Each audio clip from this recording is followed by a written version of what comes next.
remember what I spoke about, or the vision that I had when we were speaking around the time of the elections, that I saw a python which speaks of a spiritual suffocation that was coming, that it actually had laid eggs, and it was a spirit that is upon this nation, and that God was going to take charge of it over the first, from January, from the first 80 to 100 days. Now, I didn't know what that meant, and I still don't know what that means, but I'll tell you this much. The first 80 to 100 days, which starting now in January, whatever time that is, this spirit will be destroyed. But I really felt burdened because I knew that it wouldn't just go easily. Now, where's that picture? Did we Facebook the picture of that Abby sent us? Abby Black, was it? This picture of the child drew about the eagle attacking the python, and of course the eggs would not hatch. All of this is important to understand, because if you don't think there is such a thing as spiritual warfare, my friend, you've got a problem. Because Daniel spoke about this when the prophet was praying, and he knew that he was praying for something more than just his own needs, but he set his face to Jerusalem, which I've spoken to you about already. When you pray, when you walk with God, whatever, you set your face not to your problem. He didn't set his face to Babylon. He set his face to Jerusalem. Now, he was in Babylon in captivity. Even though he was reigning in captivity. You may not understand this, but you can actually reign while in captivity. You can rule while you are in captivity. You can prosper while you are in captivity. What are you talking about, Kim? Well, I don't know if you followed what I was saying the past few weeks, but Joseph, he prospered even though he was in Potiphar's home as a slave. He became the ruler of his household. That was a massive thing. And then he went to prison, and in prison, Joseph prospered. So really, a lot of people that say, well, I will wait. I'm going to wait till I get my breakthrough, and then I'm going to give, and I'm going to do all these great things. You're wrong, because it's not how it works. This takes place right at the beginning of your life, where you begin to practice the gift of God, like Joseph practiced his gift while he was in prison. He didn't say, when I stand before the king, then I will show my gift. He practiced it. So Daniel, while in captivity, set his face towards Jerusalem and began to pray. And he fasted and prayed. And what he was doing was he was releasing something in the heavens. What you don't understand, and what I understand now, a lot of people don't understand, but I do, when I go into my garden, even if I feel nothing, even if I'm in pain or I'm concerned about something, I know that every time I open my mouth and pray, that something is taking place in the heavens, which will eventually release it on the earth. I may not see it. I may be praying in that garden in Los Angeles, California, and somewhere in Greece, God is doing something. I may be praying in California and releasing something in the heavens that gets released in Russia or in Syria or in Israel. I may never know about it. Daniel didn't know the extent and the consequence of his spiritual prayer life until the angel came there and said, for 21 days I have been battling the demon, the prince of Persia. Now you've got to listen to this, because even though we are under new covenant, we think, well, Jesus took care of all that. Yes, he did for you. But he still says fight. Fight the good fight of faith. He speaks about spiritual warfare. That the weapons of our warfare are not carnal, but mighty through God to the pulling down of strongholds. Something that is in the heavenlies. Something that is over this nation right now has to be pulled down, and it cannot be pulled down by Joe Biden. It cannot be pulled down by the President of the United States. It cannot be pulled down by politicians.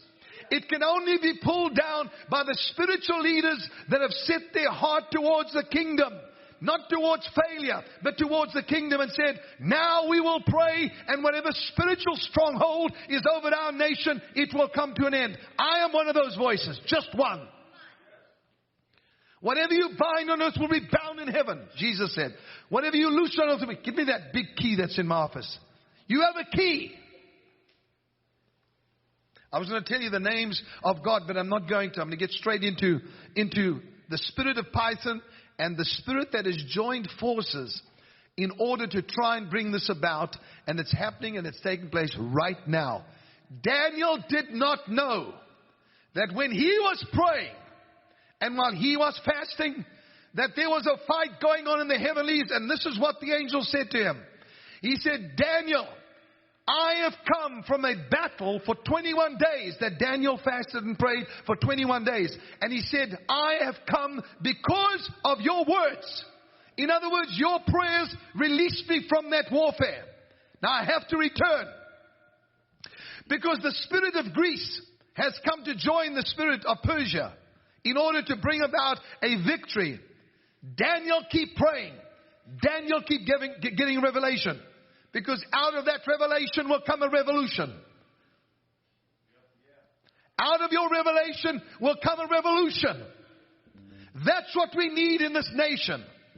We need a divine revolution. We need a turnaround. We need young people to understand that God is exciting. That His kingdom rules and reigns. And there's not failure. There's no room for failure. Everybody say, there's no room for failure. So what am I saying? I'm saying that while you're in captivity, you can give it to me, thanks. Thank you. While you're in captivity,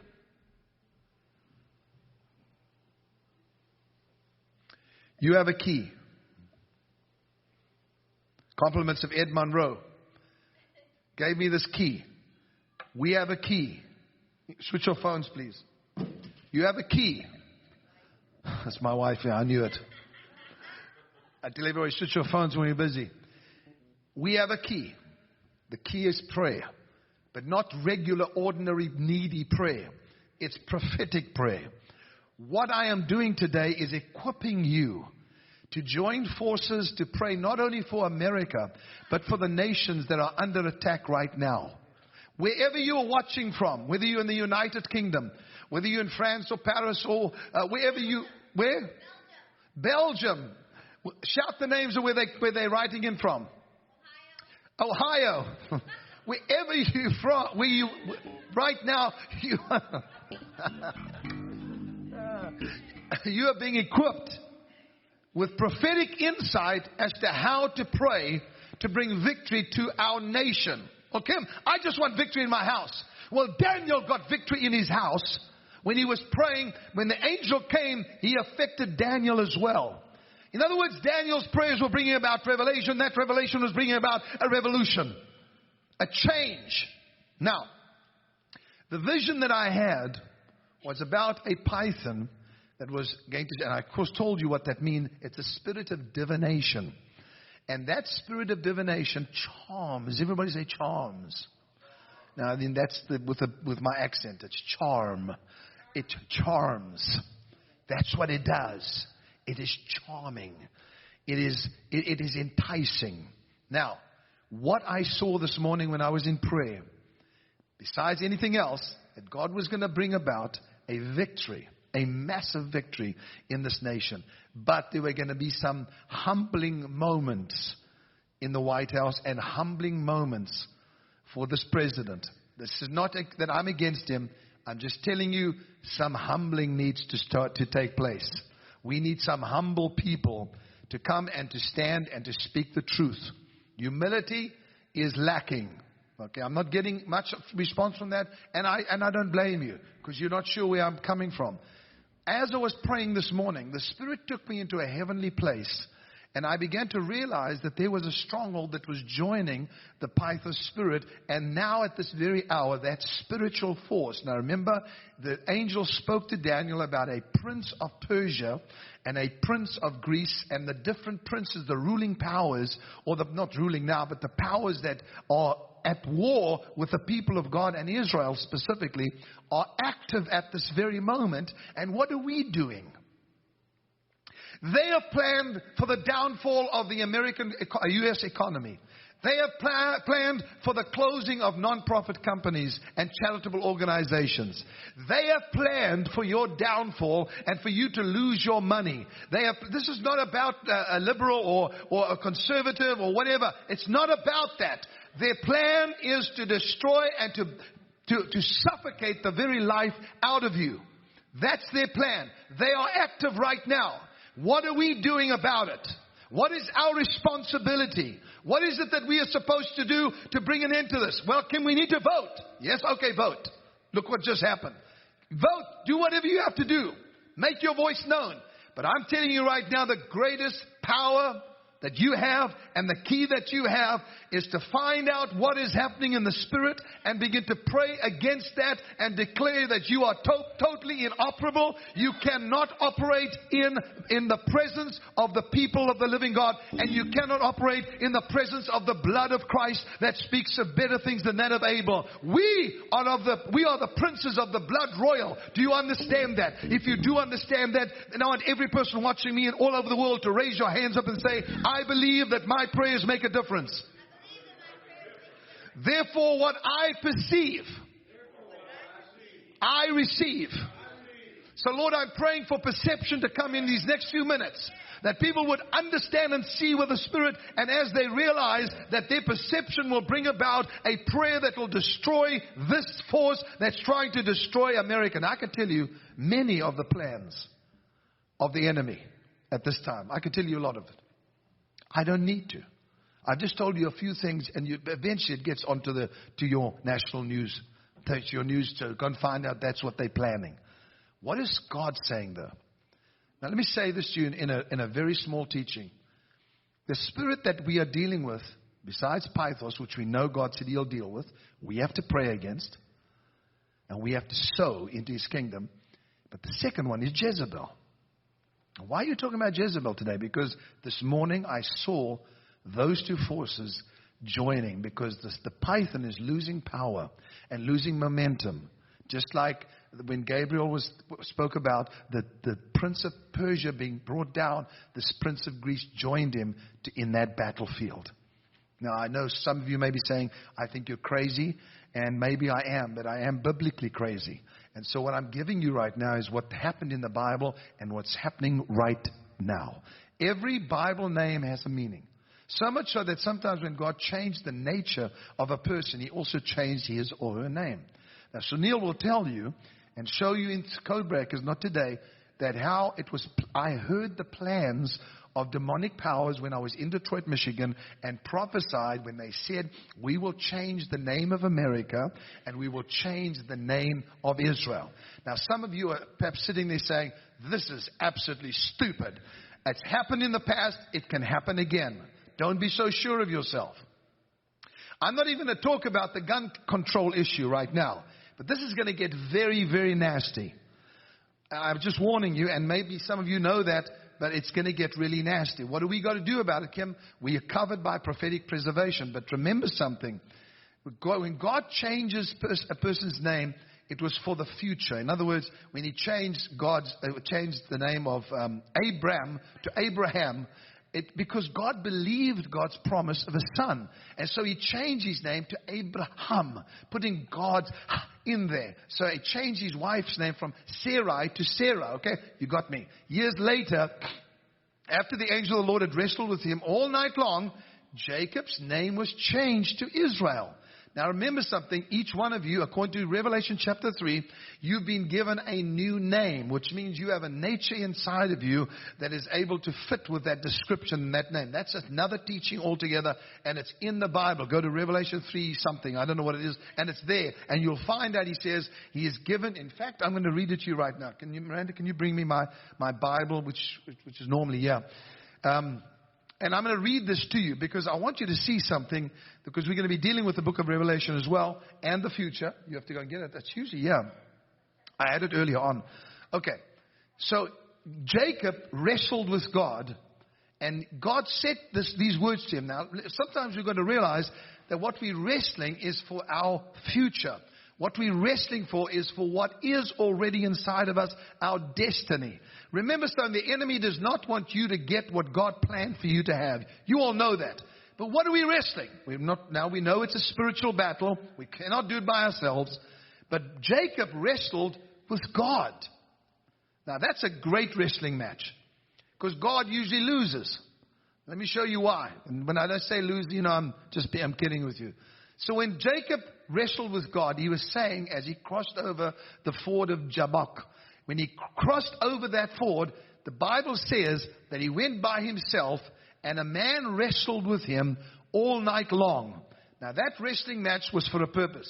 First of all, God wanted to see if he could prevail not only over men, but over God. He can prevail with God, not over God, with God. Let me read this to you in Revelation chapter 3. I hope I can find it because this is one of the most unplanned meetings, although I have prayed a lot.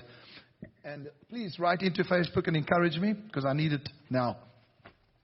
Oh, okay, thank you. Revelation chapter 3 verse, I don't know what it is. It's somewhere here. Let me find it. I'm going to find it. No, I haven't found it. Anyway, what I'll do is I'll just read it to you then. It's here somewhere. Just go and find it. Maybe somebody on Facebook can write it in. It's where it says, he has given us a stone and written on that stone a new name, which no one knows except him who receives it. I'm just quoting that out of my head. I think it's it's Revelation chapter 3. I just cannot find it at this very second. And anyway, somebody can write in and tell me. It was unplanned. So the scripture says in Revelation, that's the revelation of Jesus Christ. It says, we have been given a white stone and written on that stone a new name which no one knows except him who receives it. 2:17. Thank you so much. Everybody go there. Everybody go. Revelation chapter 2 verse 17. Let's read it. I'm going to read it to you because it's a very exciting one. He who has an ear, let him hear what the Spirit says to the churches. That's to you. To him who overcomes, I will give some of the hidden manna to eat. Beautiful thought here. If you overcome, everybody stop. You say, some of you are thinking to yourselves, well, I didn't overcome yesterday. Did you overcome today? Did you overcome anything today? If you overcame just one thing, you're an overcomer. But Kim, I'm struggling with other things. If you can overcome one thing at a time, you're an overcomer. If you have nothing that you're overcoming, then you're a loser. But surely you can understand that we cannot overcome everything at the same time. But when something comes against you and you're able to overcome it, you are an overcomer. Beautiful. Good going, Kim. He who overcomes, I will give some of the hidden manna to eat. That which is hidden inside of you will come forth. Just like Hannah, the experience she had, we gave some of the hidden manna. No. Anyway, so the hidden manna, when she had it in her spirit, I spoke it out. She had to step out by faith. Hannah could have said at that time, no, I'm not doing it. I've had people say that to me, but she didn't. She stepped out and began to do it by faith. And the result was, look what you have today. You have a person singing songs of God, prophesying, doing the most amazing stuff. And what happened was there was hidden manna in Hannah. Hidden manna in Hannah. There's hidden manna inside of you, and the way that it comes forth is when you overcome. Let me give you an example. God says to you, I'd like you to take 30 minutes of your time, and I want you to go and pray. You say, I'm sorry, I cannot do it, and you don't overcome. I'm trying to tell you it's in those areas that we need to overcome more than these silly little things that seem to hold us down and we worry about every single day. We've got to worry about the big stuff that we have to overcome, that comes against us. He who overcomes, was it 17? I will give hidden manna to eat. Okay, I've said it. And I will give him a white stone. And on the stone a new name written which no one knows except him who receives it. Wow. What is it saying? It says each one of you has something hidden that has to come out. The white stone speaks of revelation. When Jesus said, who do men say that I am? To his disciples. Some said, you are Jeremiah. Some said, you are Elijah. Some said, you are John the Baptist. Some say, there's too many people quoting somebody else. What do you say? Jesus says to them, who do you say that I am? I'm sick of hearing what CBN is saying, or CNN is saying, whoever. I didn't mean CBN. Sorry, Pat. Sorry. Not doing very well today. CNN or ABC, whatever they are. I don't want to hear what they're saying. What do you say? Listen carefully, please. Nobody says a word. Simon Peter plucks up the courage because something's hidden inside of him. And he's going to overcome fear. And he says, you are the Christ, the Son of the living God. As he says that, Jesus swings around in response to revelation. Are you hearing me? What does God respond to more than anything else? Revelation. What He has revealed to you, speak out. I'm not ashamed to say I'm a prophet because God told me that, made me that. And I would be stupid not to say it. If God made you something, then you say it. You speak it out. So Simon Peter reveals what he gets. He says, you are Christ the Son of... Jesus responds to him and says these words. He said, blessed are you, Simon Bar-Jonah. For flesh and blood has not revealed this to you, but my Father has revealed this to you. He says, listen to this now. He says to him, no longer are you Simon, but now you are Peter. What's that all about? Well, remember when he first met Peter, he said, you are Simon, but you will be called Peter. Hidden inside of you is a reigning rock. And it was only when he spoke out the revelation and that was released that he became Peter. It's only when you speak it out, you overcome. And revelation is spoken out that you become the stone. Now, what does the white stone speak about? So what did he say? What did he say to him? He said, where's my key? Forgive the den today, please. What did he say to him? Based on your revelation, I give you the keys of the kingdom. Now, you may not understand fully what I'm saying, but I think a lot of you are quite spiritually minded to understand why prophetic revelation is so important. Because when God says something and you speak it out, there is a response that comes from God and says, now you've stepped into your higher nature. Now you have stepped into your higher calling.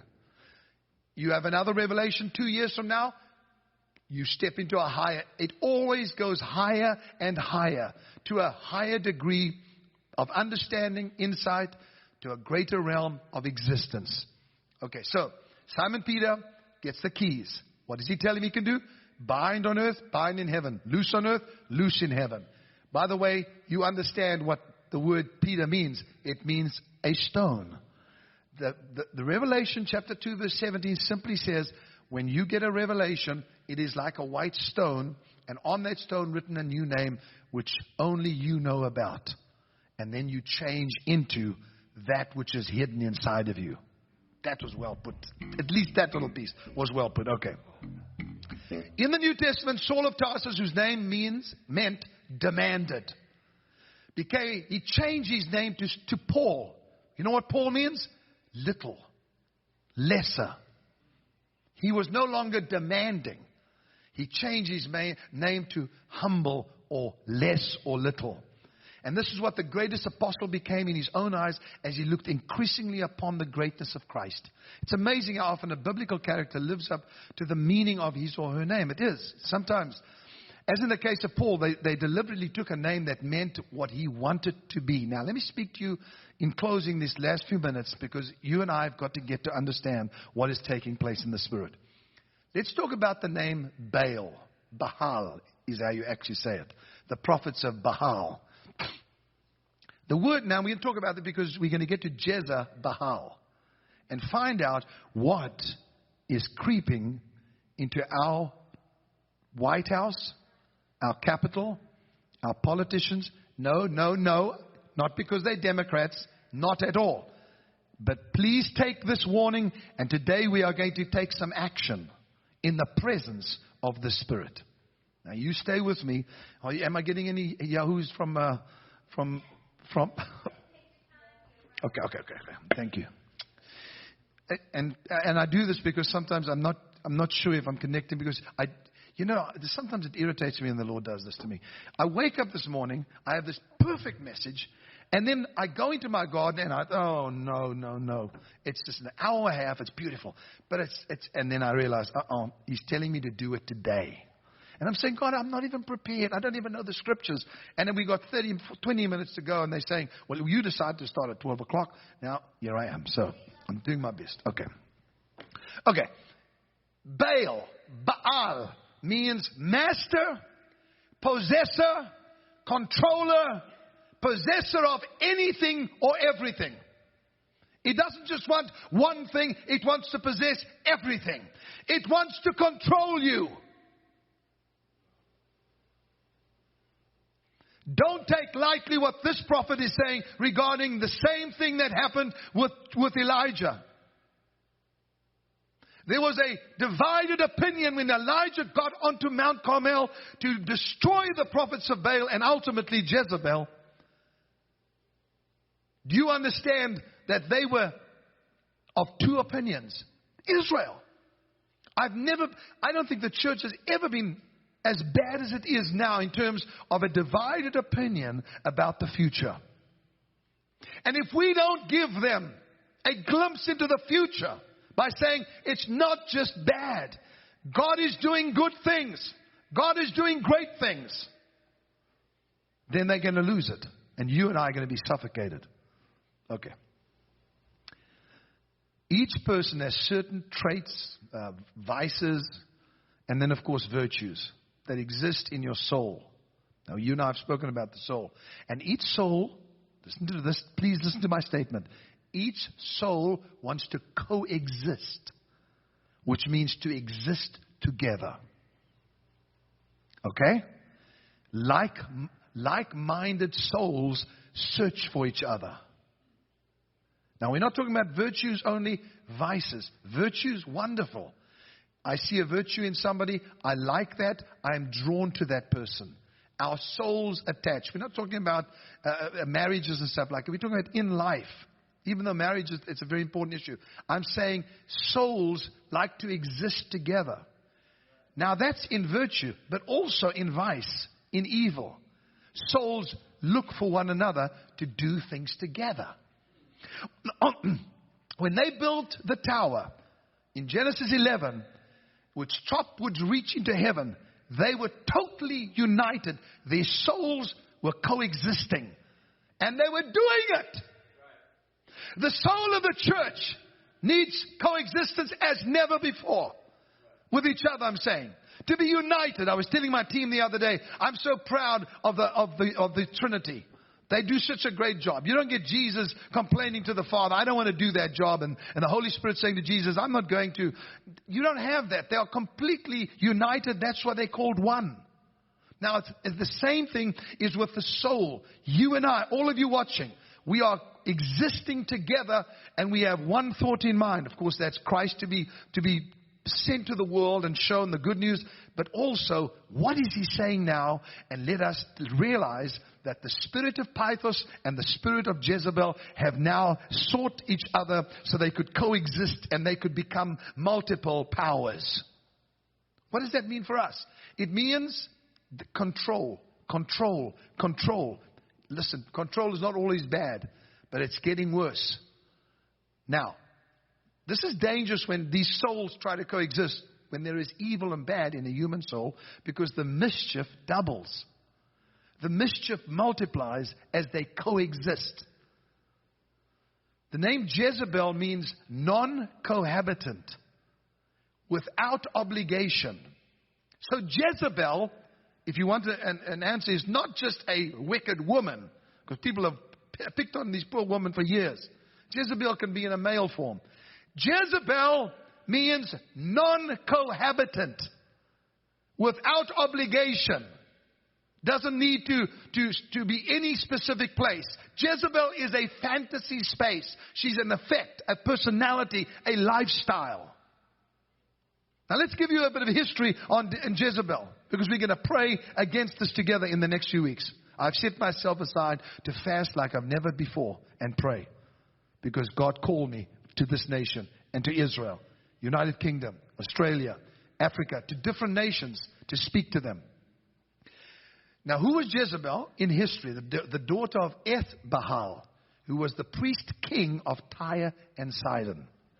She was married to Ahab, as you know, to ratify an alliance between Tyre and Israel. Tyre, that's the city, okay? By which Omri provision was made for her to continue, listen, to worship her native god, Baal, in Samaria, her new home. So in other words, it was coming from the top. You realize when somebody has authority to that degree, the queen, it then gets released to the nation. She had a strong, domineering character and was self-willed, and she was forceful. A fanatical devotee of Melquat, the Tyrian Baal. Now, that's just a little bit of history I thought I'd give you, so you understand she came into Israel as a queen. Her staff, just the people that worked for, numbered 450 of these prophets. 400 prophets of the goddess Asherah. By the time Ahab was king. So she had 450 of the prophets. 400 of the prophets were false prophets that she'd surrounded herself with. And what she clamored for more than anything was for her God to have at least equal rights with Yahweh, God of Israel. I know I'm speaking out of revelation. I know that I'm speaking from my heart. And I know it's a lot that I'm pouring out to you. But I want you to hear me because God told me to do this. That she wanted her God, Baal, to have equal rights in Israel with Yahweh, God of Israel. Now I want to tell you who the God of America is. It's Jesus Christ. And I'm not saying the Lord God, or I'm not saying Yahweh or Shalom. I'm saying His name. Jesus Christ. People came to this nation for that purpose. This nation was brought to being for one reason, to announce to the world that there is only one God, and that is Jesus Christ. There can be no cohabitant. There can be no equal other than Jesus Christ. There's no other God that is equal to Him. Do you understand me? So, Kim, you're going to get into trouble because in this country we let all religions operate. I know. But there's only one God. Those aren't real gods. Jesus Christ is Lord. Thanks, Charlie. This brought her into conflict with the prophet Elijah.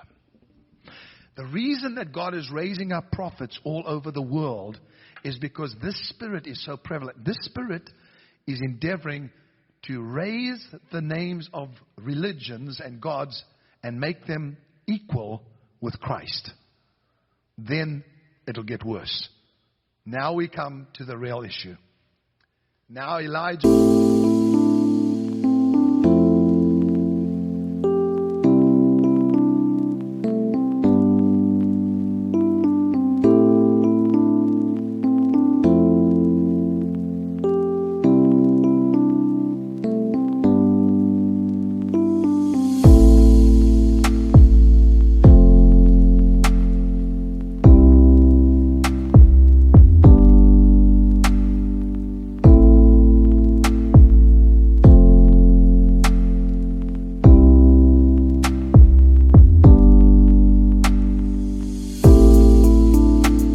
Oh, I see.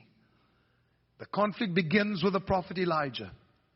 A battle between Yahweh and Baal is about to take place in the United States of America. Come, Joel. In the United States of America. Did you hear what I said? Kim, I've never heard you being so negative. This is not about negative. We're still going to be blessed. We're still going to have our families. We're still going to see God's abundance in our life. I want you to know that this force is bringing a conflict with the prophets because it has decided that it will dwell in this United States of America. The battle, I'm going to say it as a prophetic word, between Yahweh, Yeshua, and Baal is about to take place. A battle in the United States of America. A spiritual battle. is about to take place. Kim, you saying that we're in trouble? No, I'm saying to you, get up. Get out of slothfulness. Rise up and pray and fast with me is my request. You don't have to give up all your food. All you've got to do is give up something and say, we're going to do for the first 100 days in the United States of America and all over the world. I want all of you to join me. I'm going to go on a partial fast to see this victory brought about and the prosperity of His people to take place. A battle between Yeshua and Baal is being fought in the United States of America and is beginning right now. Now, what happened? What happened on that mountain of Carmel? A massacre. I'm not being dramatic. A massacre took place of the prophets of Baal. The problem was, instead of diminishing Jezebel's zeal, it augmented it. She had a conception, and I want every person to please try and listen to me now, of an absolute monarchy. Her conception, her dream was of an absolute monarchy. To rule as long as she lived. That spirit is on our nation and will spread if we, the prophets, don't do something about it. I'm not exaggerating. This is a heavy den, but I need to use this to address it. Are you speaking about the president? Are you speaking about the vice? I'm not speaking about it. I'm talking about a spirit. You work it out yourself. But this force has come to join hands. And I'll tell you the one thing that Elijah did that I love. He mocked their gods. He said, do what you have to do to bring fire from heaven, because here is a sacrifice in front of you, in your presence. I'm going to offer the greatest offering that Israel has ever given on this Mount of Carmel. I'm going to do it in the presence of Baal. And they began to dance around and scream, and hour after hour, they cut themselves, they bled, they urinated, they did all kinds of stuff. That's what the Baals did. They were so full of filth. As they did it, Elijah stood up and said, where is your God? Has he gone to the toilet? Has he gone to refresh himself? And began to mock the God of Baal, the Baals. Now listen to me, please. This is great stuff. Go to a major key so we can, and go to the key of D major if you can. Listen to this, people. I'm finished with Jezebel now. I just wanted to tell you that. But I do want to tell you this. What is going to bring about victory in the United States of America, Canada, United Kingdom, France, countries all over the world that God has pinpointed me to pray for. Even though oppressed nations, Russia, God has told me there's certain things He wants to do, and He is plucking out people from all of these nations, and they are going to have this unbelievable soul connection like we have right now, and going to break the power of this force as Elijah did on Mount Carmel.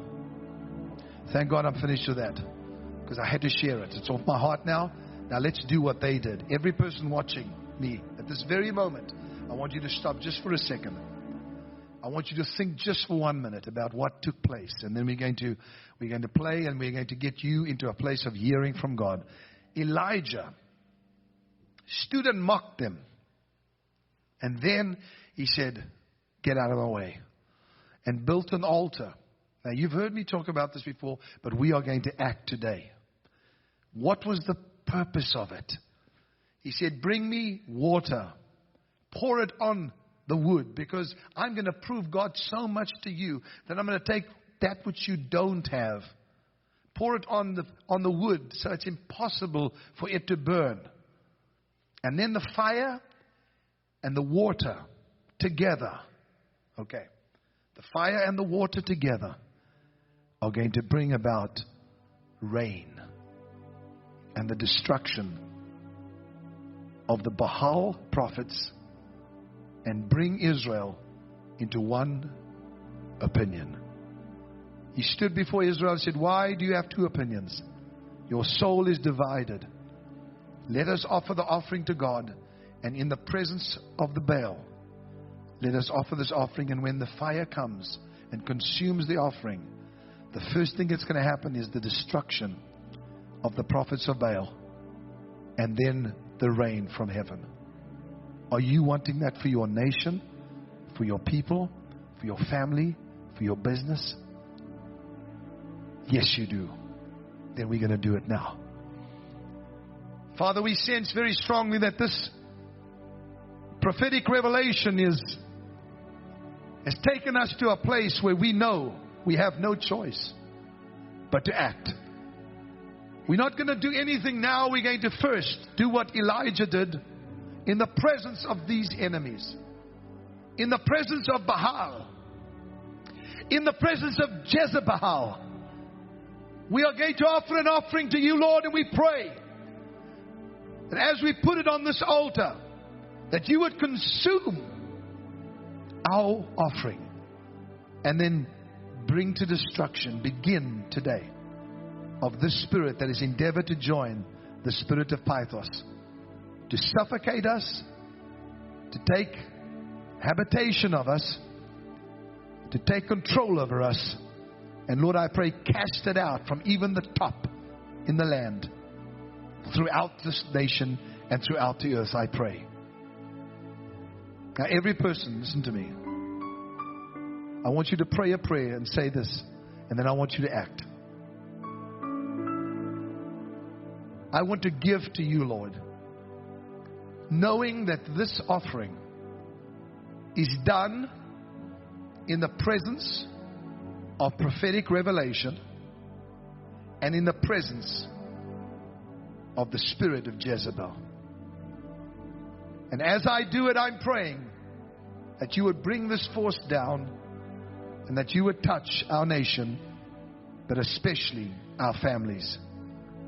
And that Yeshua would be raised up and control, suffocation will be brought down to nothing.